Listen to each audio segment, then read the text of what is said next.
बाबा ने हम सबको बताया है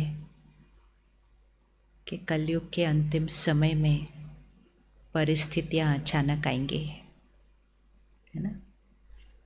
अचानक आती हैं। और बाबा ने हमेशा इस शब्द को अंडरलाइन किया है, अचानक।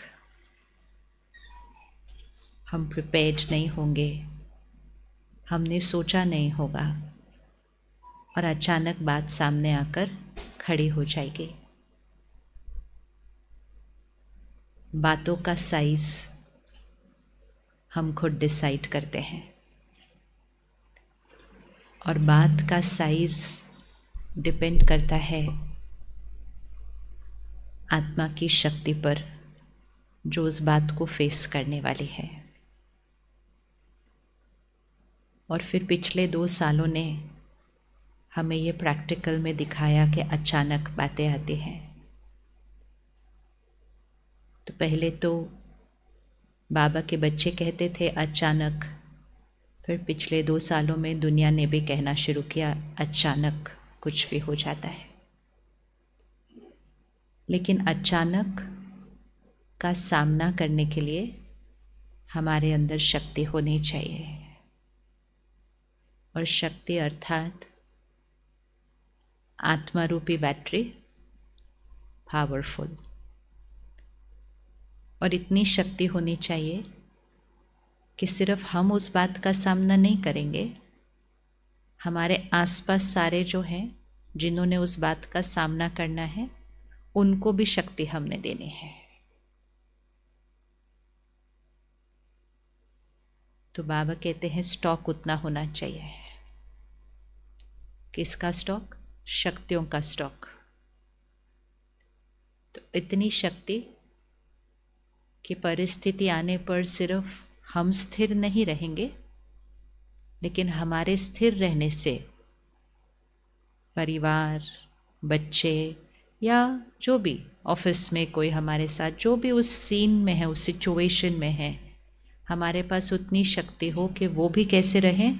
स्ट्रॉन्ग रहें, पावरफुल रहें। तो ये जो शक्ति है ये उस दिन तो नहीं बनेगी।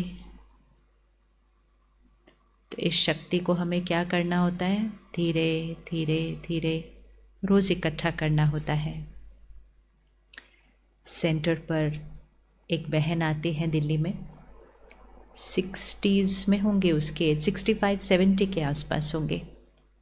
तो उनको सडनली कैंसर डायग्नोज हुआ। वो स्ट्रॉन्ग थी, उसने अपना कीमो शुरू किया और बहुत स्टेबिलिटी से कीमो कराया। और जब उनका चल ही रहा था तो उनकी बेटी को कैंसर डायग्नोज हुआ। फिर बेटी का इलाज चला, फिर बेटी का लिवर फेलियर हो गया, फिर बेटी का लिवर ट्रांसप्लांट हुआ। बेटी का एक बेटा है छोटा, फिर लिवर ट्रांसप्लांट सक्सेसफुल नहीं हुआ। तो डॉक्टर ने कहा कि अभी हम कुछ नहीं कर सकेंगे। तो वो यहाँ से बॉम्बे गई जहाँ उसकी बेटी रहती है और उसने देखा कि उसकी बेटी सफ़र कर रही है उस शरीर के अंदर।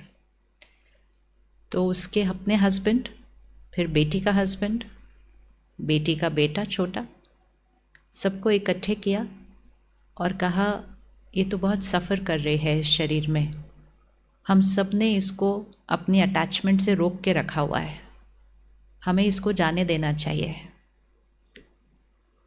अब एक मदर बोले अपने बच्चे के लिए, तो सब लोग थोड़े से डिस्टर्ब हो गए कि हम ऐसी थॉट कभी नहीं क्रिएट कर सकते, हमें तो चाहिए कि वो यहाँ हो हमारे साथ। तो उसने कहा ठीक है, आप नहीं कर सकते ना तो आप बाहर जाओ, मैं बैठती हूँ उसके साथ। और फिर वो अकेली बैठी उसके साथ बातें की। वो बेटी कॉन्शियस नहीं थी, लेकिन आत्मा तो हर बात सुन सकती है।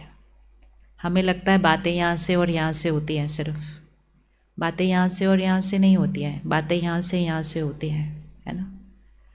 तो उसने 15-20 मिनट बैठ के अपनी बेटी को कहा मुझे पता है तेरे को बहुत चिंता है कि तेरे बेटे का ध्यान कौन रखेगा, हम सब बैठे हैं, तुम सोचना नहीं बिल्कुल।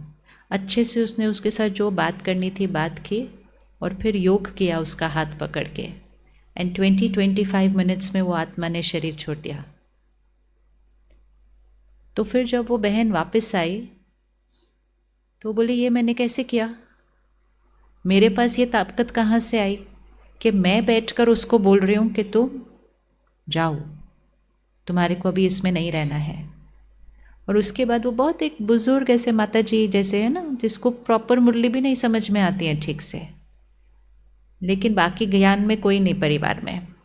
इनफैक्ट वो सब लोग थोड़े अगेंस्ट थे जब वो सेंटर आती है, लेकिन फिर वो सब सेंटर आए और उन्होंने कहा ये इतनी स्टेबल रही, इसके स्टेबल रहने से हम थोड़े से, तो वो जो आपको लगे कि देखने में वो सबसे ज़्यादा शैटर हो जाएंगे, उसने ही उसको योग करके आत्मा को छुट्टी भी दी और उसके बाद उतनी स्टेबल भी रही कि घर के बाहर सारे भाई स्टेबल हो गए। जब से वो बहन सेंटर पर आई, किसी को सेंटर पे पता भी नहीं है उसके साथ इतना बड़ा कुछ हुआ है, क्योंकि उसके चेहरे पे कुछ दिखाई नहीं देता है।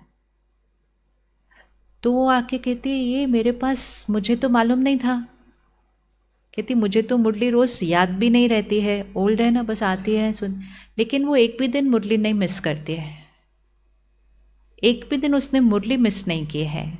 इनफैक्ट लास्ट मंथ ही सेंटर पर चाली भाई ने आना था, तो इंग्लिश की क्लास थी, वो बहन को इंग्लिश नहीं समझ में आती है, और जब वो अपने घर से निकल रही थी उसके दोनों घुटने लॉक हो गए, जस्ट घर से निकलते हुए क्लास के लिए।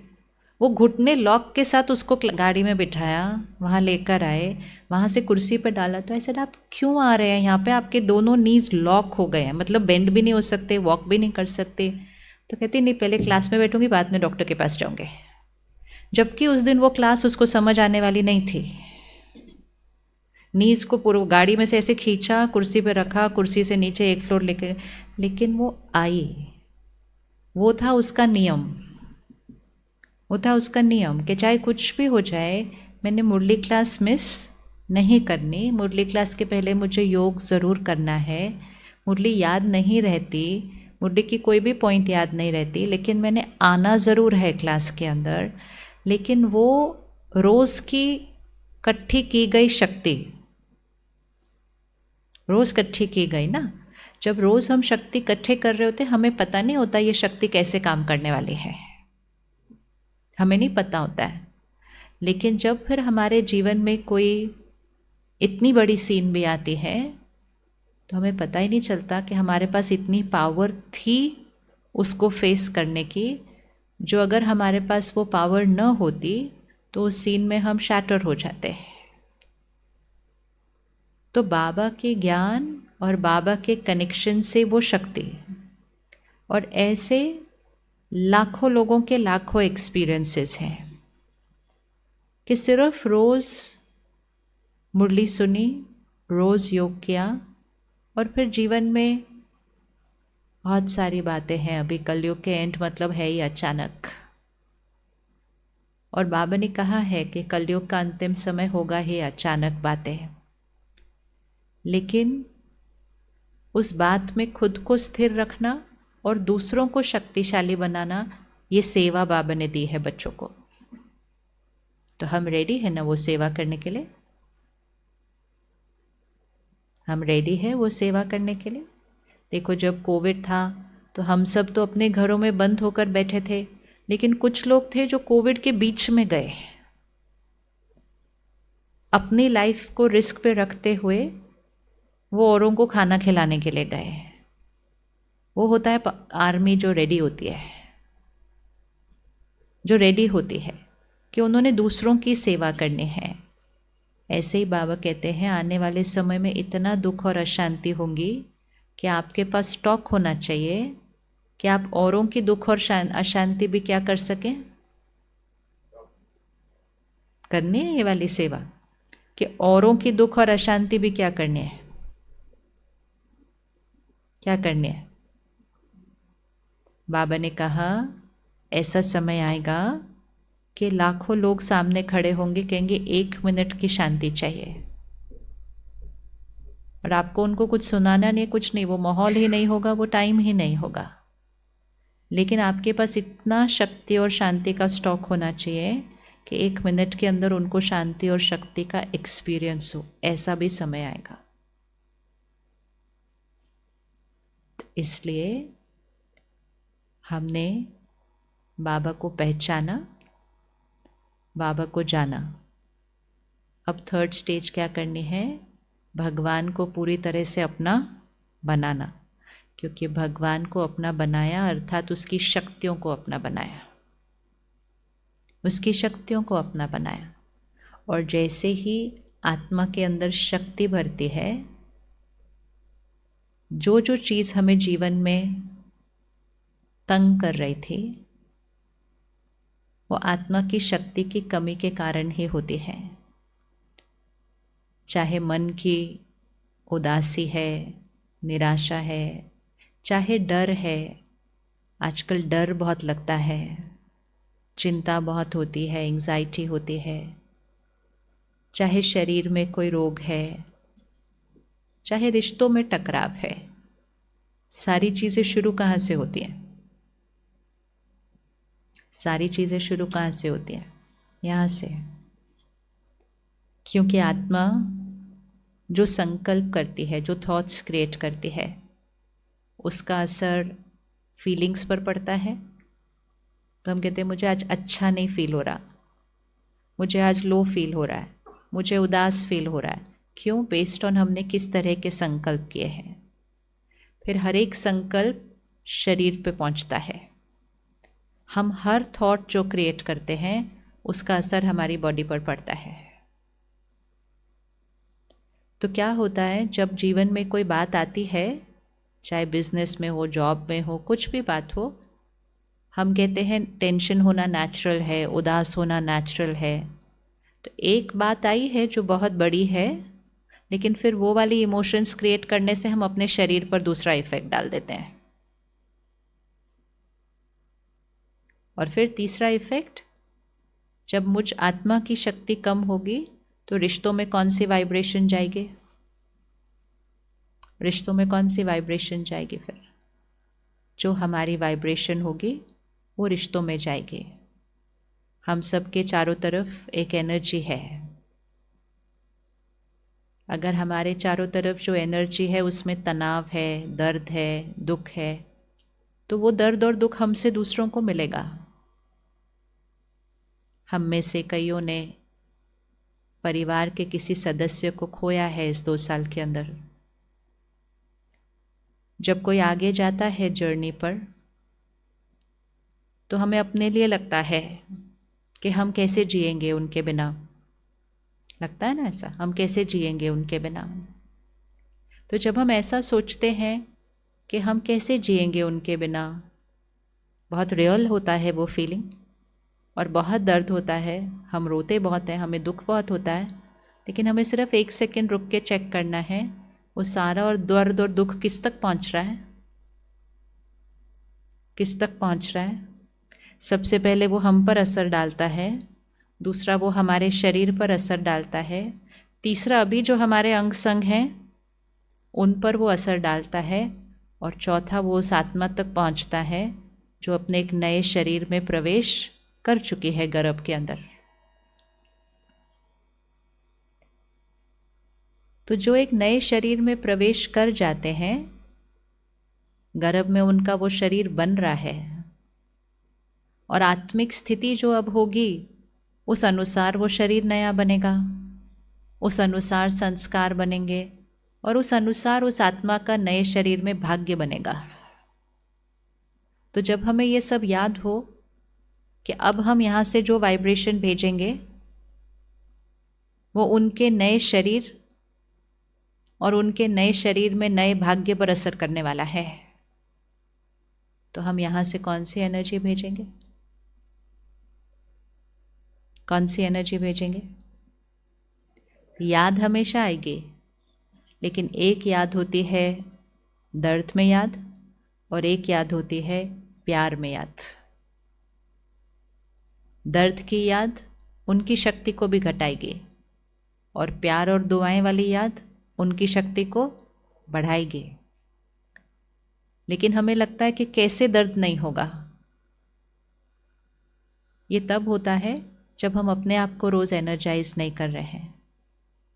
अगर हम रोज़ परमात्मा के साथ कनेक्शन जोड़कर उसकी शक्ति को अपने अंदर भरते हैं तो हमारे से वो शक्ति सबसे पहली चीज़ उस आत्मा तक जाती है। क्योंकि जब आत्मा शरीर छोड़ती है, जब आत्मा गर्भ में होती है, तो उसकी कैचिंग पावर हाईएस्ट होती है, उसकी कैचिंग पावर बहुत हाई होती है और वो हमारी सारी वाइब्रेशंस को कैच कर सकते हैं। तो ऐसे समय पर हम अगर रोज़ बाबा को याद करके उनको वो याद की शक्ति भेजें, राइट, अगर हम उनको वो याद की शक्ति भेजें तो वो हमारा सबसे बड़ा गिफ्ट होता है उस रिश्ते के अंदर। जब वो हमारे साथ होते हैं तो हम उनके लिए कुछ भी करने के लिए रेडी होते हैं, लेकिन जब वो हमारे साथ नहीं होते हैं तब हमें उनके लिए ये रेडी होना है करने के लिए। हमेशा याद रखना है, हमने एक जना खोया है, लेकिन उस एक आत्मा ने सब कुछ खोया है, पूरा परिवार, सब कुछ जो कमाया, शरीर, सब कुछ खोती है आत्मा एक सेकंड के अंदर। तो उनका दर्द हमारे दर्द से, उनका दर्द हमारे दर्द से कई गुना ज़्यादा होता है, क्योंकि हमारे पास तो अभी भी है ना बाकी सब, लेकिन वो एक सेकंड में सबको खोते हैं, तो उनका दर्द बहुत ज़्यादा होता है। तो हमारी रिस्पॉन्सिबिलिटी होती है कि हम रोज़ मेडिटेशन में भी परमात्मा की शक्तियाँ, बाबा को याद करके वो शक्ति उन तक भेजें, ताकि उनका नया शरीर और नया भाग्य एक कौन सी एनर्जी पे स्टार्ट होना चाहिए। और इसीलिए योग में जो प्रयोग हम करते हैं कि योग मतलब क्या, और ये सबको करके देखना है। किसी के साथ भी आपको अपने रिश्ते को ठीक करना है, कोई आपका कहना नहीं मान रहा है, कोई बात आपको करानी है, कुछ करना है, आप योग में उस आत्मा को वो मैसेज भेजें। उसमें कोई स्वार्थ नहीं होना चाहिए, लेकिन जो मैसेज आपको उनको देना है, आप परम धाम में बाबा के पास बैठकर उस आत्मा को वहाँ इमर्ज करें और बाबा को याद करके बाबा की शक्ति उस आत्मा को दें और उनको वो मैसेज दें। और फिर आप प्रैक्टिकल में देखें कि वो मैसेज उस आत्मा ने कैच कर लिया होता है। जो बात यहाँ से बोलने से लोगों को नहीं समझ में आती हमारी, लेकिन उनको वहाँ परम धाम में बाबा के पास बिठाकर वो मैसेज भेज दें, उनको कैच हो जाएगी। और अगर यहाँ लोग वो बात कैच कर सकते हैं, तो जिस आत्मा ने शरीर छोड़ा होता है वो तो सबसे फास्ट कैच कर सकते हैं, सबसे फास्ट कैच कर सकते हैं। तो इसलिए निराकारी स्थिति में बैठकर बाबा की शक्ति को अपने अंदर भरना, फिर उस शक्ति को अपने शरीर को देना। अगर शरीर में कुछ, फिर वो शक्ति को उस आत्माओं तक देना, और फिर उस शक्ति को प्रकृति को देना, और उस शक्ति को उनको देना जिन्होंने नया शरीर लिया है। ये सब कुछ योग में होता है, सब योग में होता है। और ये शक्तियों की सेवा करते हुए सबसे पहले मुझ आत्मा की शक्ति क्या होती जाएगी, बढ़ती जाएगी, बढ़ती जाएगी। लेकिन अनुभव ये कहता है, लाखों लोगों का अनुभव,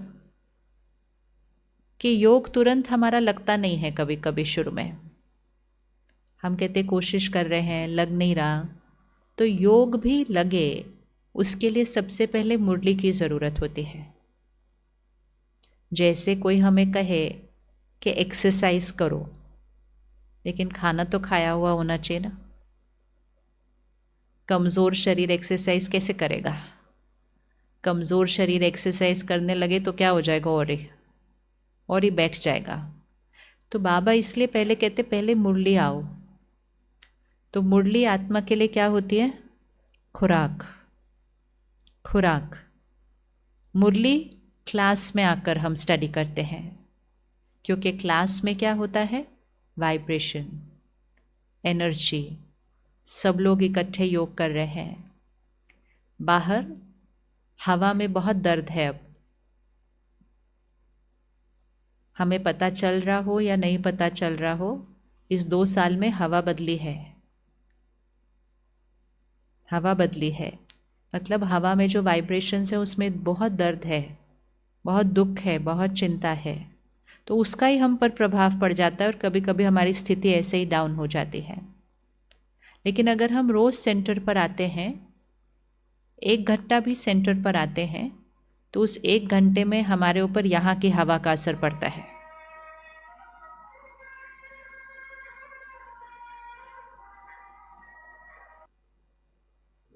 हर घंटे बाद 1 मिनट ऐसे रुकना है।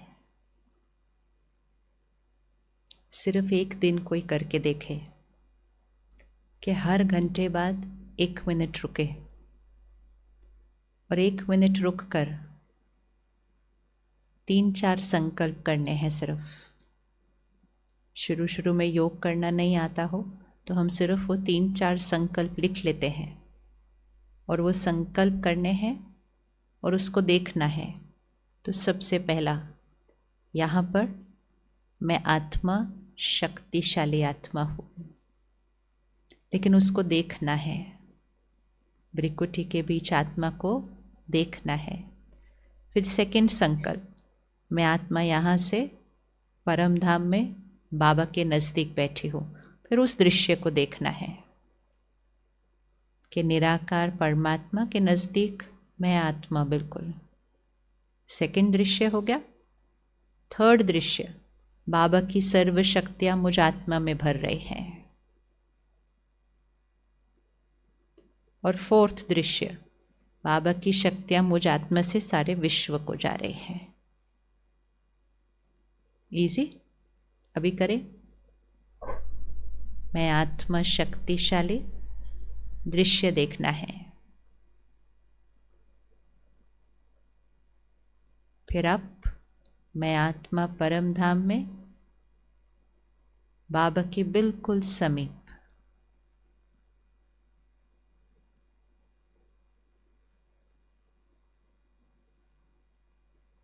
थर्ड, बाबा की सारी शक्तियाँ मुझ आत्मा में भरती जा रही हैं।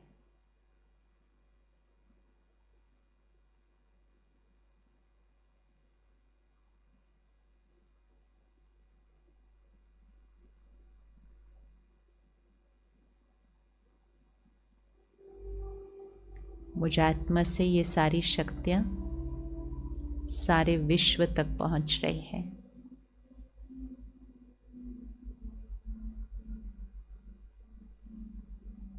और अगर स्पेसिफिक किसी आत्मा को देना चाहते हैं तो उसको इस समय बाबा के सामने बिठाकर बाबा की शक्तियाँ मुझ आत्मा पर और मुझसे उस आत्मा को मिल रही है।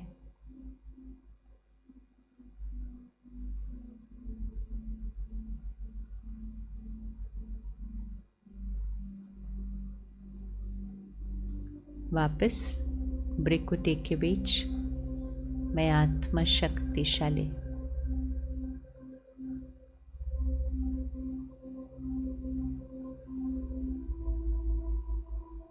आज शाम 6 बजे से कल सारा दिन तक एक बार ये करके देखे। हर घंटा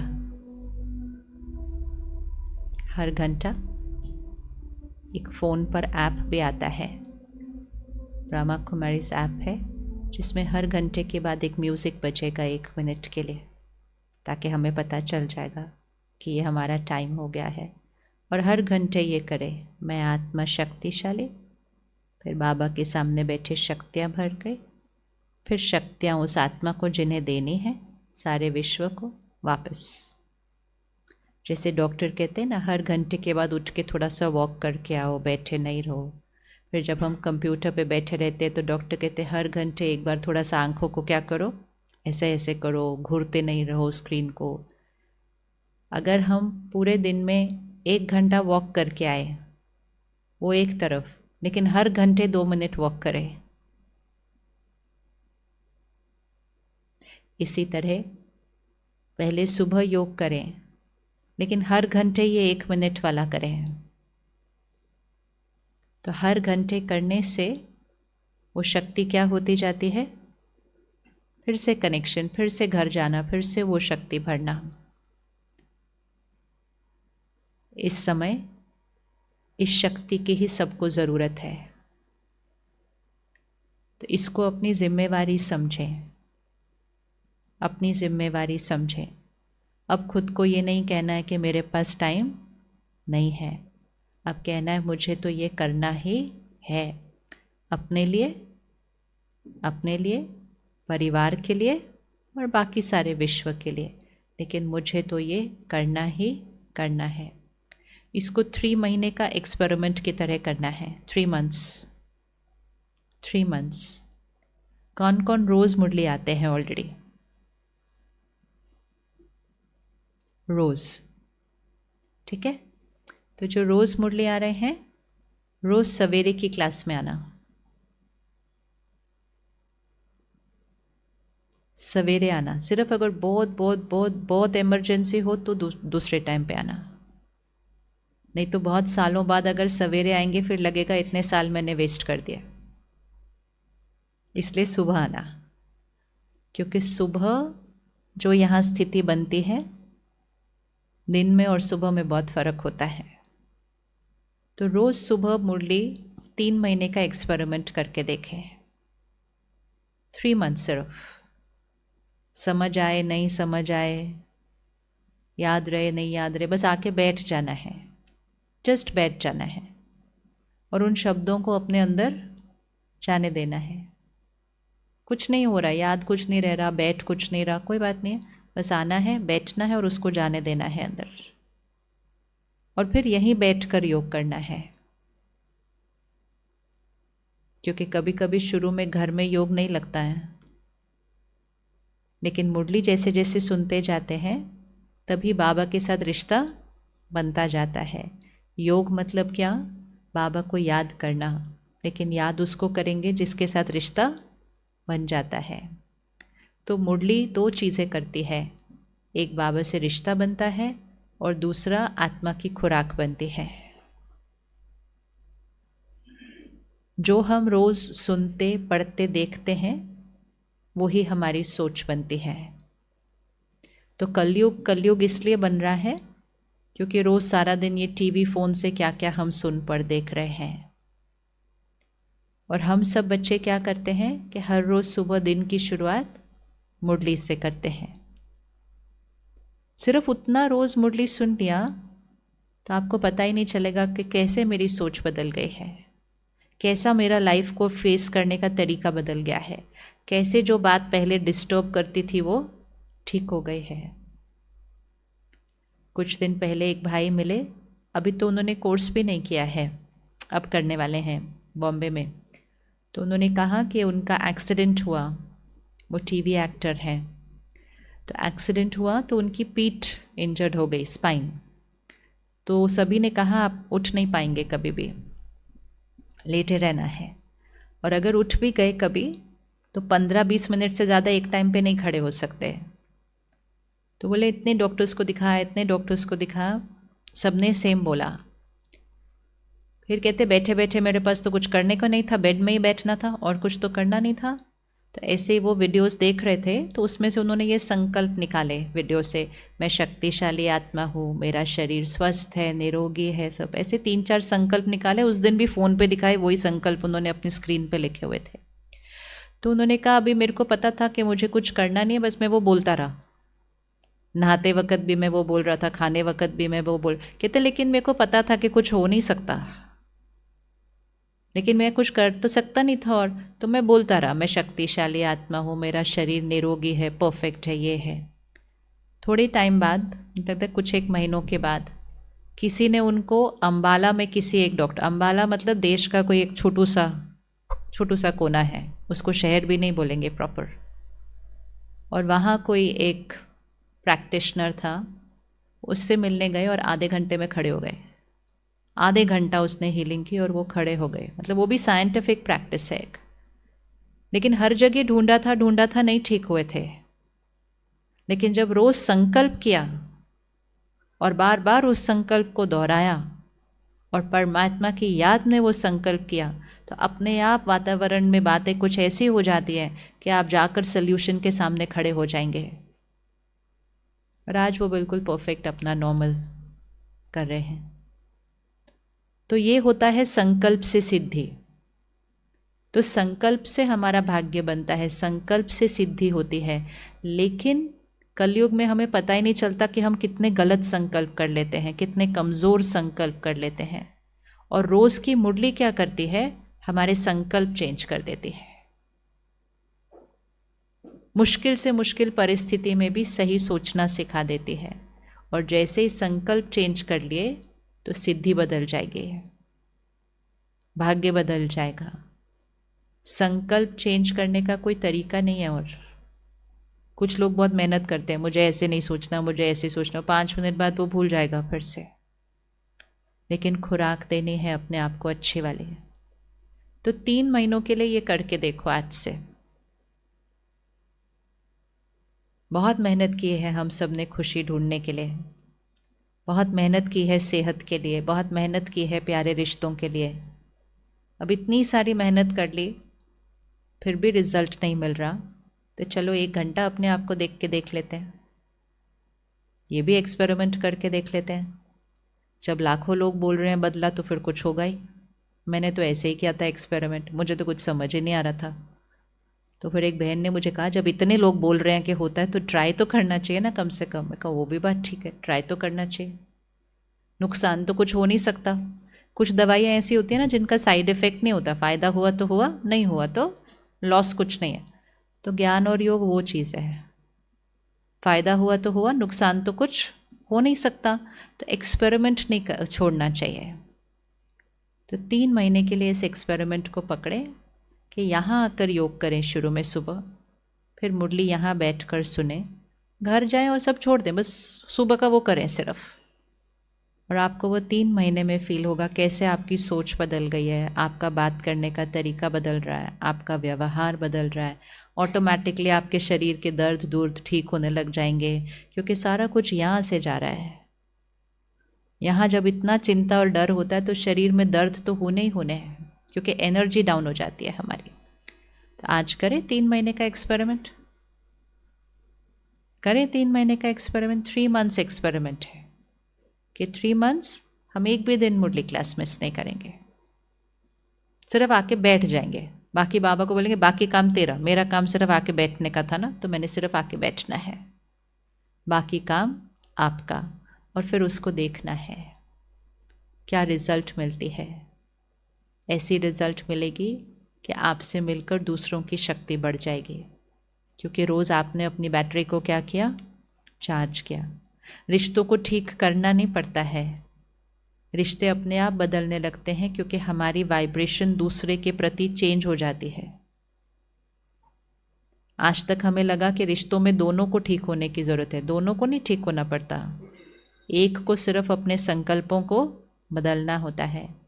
और बाबा हमें बहुत अच्छी विधि सिखाते हैं कि कैसे हमें बैठकर दूसरी आत्मा को सकाश देनी है, जिससे हमारे जो रिश्तों में गांठें भी पड़ी होती हैं वो सारी गांठें भी क्या हो जाती हैं, खुल जाती हैं। सामने वाले का व्यवहार बदल जाता है, क्योंकि हमारी तरफ से उनको हम अच्छी एनर्जी भेज रहे थे। तो जैसे दुनिया हीलिंग करती है, प्राणिक हीलिंग करती है, रेकी करती है, तो दूर बैठे किसी के शरीर की रोग को ठीक कर लेती है। तो बाबा विधि सिखाते हैं कि दूर बैठे भी किसी आत्मा के दर्द को ठीक किया जा सकता है। लेकिन ये सब हम तब कर पाते हैं जब हम रोज़ मुरली सुनते सुनते उसका प्रयोग करते जाते हैं। तो आज ये पक्का करें, आज की डेट नोट करें और 3 मंथ्स फुल अटेंडेंस रखें अपनी। और फिर 3 मंथ्स के बाद अपना रिज़ल्ट चेक करें कि मुझे आत्मा में क्या चेंज आया है। और वो चेंज तो आना ही आना है। आना है नहीं आना? आना है? यस। चाहे कैसी भी बात आई हो, हम अपने आप को दर्द में नहीं रख सकते हैं। हम अपने आप को दर्द में नहीं रख सकते हैं, क्योंकि हमारे दर्द में रहने से बहुत लोग और भी दर्द में चले जाते हैं। और जब बहुत लोग दर्द में इकट्ठे जाने लगते हैं, फिर हमारा दर्द और हमें नीचे लेकर जाएगा। तो चाहे कोई भी बात हो, हमें अपने आप को उस दर्द से बाहर निकालना है, उस डर से बाहर निकालना है, उस चिंता से बाहर निकालना है, और वो शक्ति ही बाबा हमें देता है। तो 1 मिनट साइलेंस में बैठें, अपनी प्रतिज्ञा करें आज कि मैंने 3 मंथ्स का ये एक्सपेरिमेंट करना है, कि 3 महीने मैं शक्तिशाली आत्मा बाबा की श्रीमत का पालन करते हुए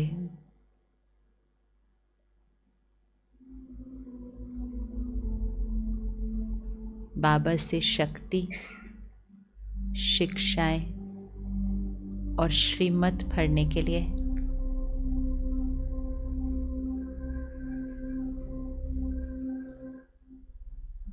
मैं आत्मा हर रोज सुबह सुबह बाबा की क्लास में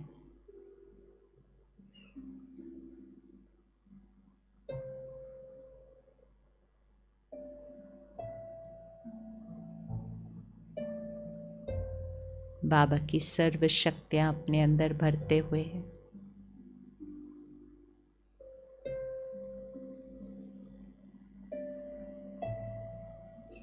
मैं बाबा का फरिश्ता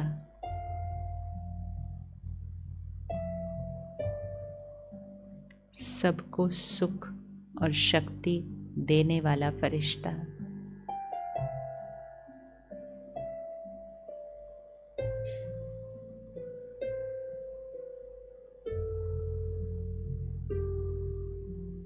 सबको शक्तिशाली बनाने वाला फरिश्ता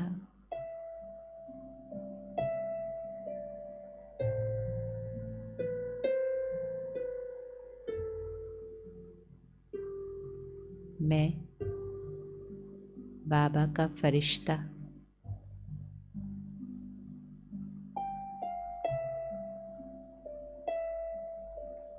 लेकर आए उन सभी आत्माओं को अपने सामने।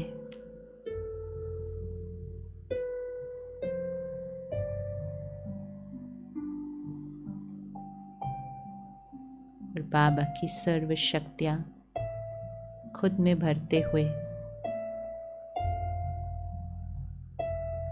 जैसे किरणें सूरज की कैसे हम पर पड़ती है, ऐसे बाबा की शक्तियों की किरणें मुझ आत्मा पर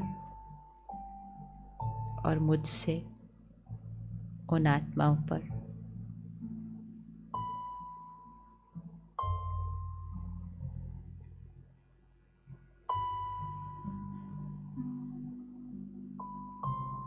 इसी साइलेंस में बैठें कुछ क्षणों के लिए और इसको करते रहें कि बाबा की शक्तियाँ, हर आत्मा जिसको आप शक्ति देना चाहते हैं,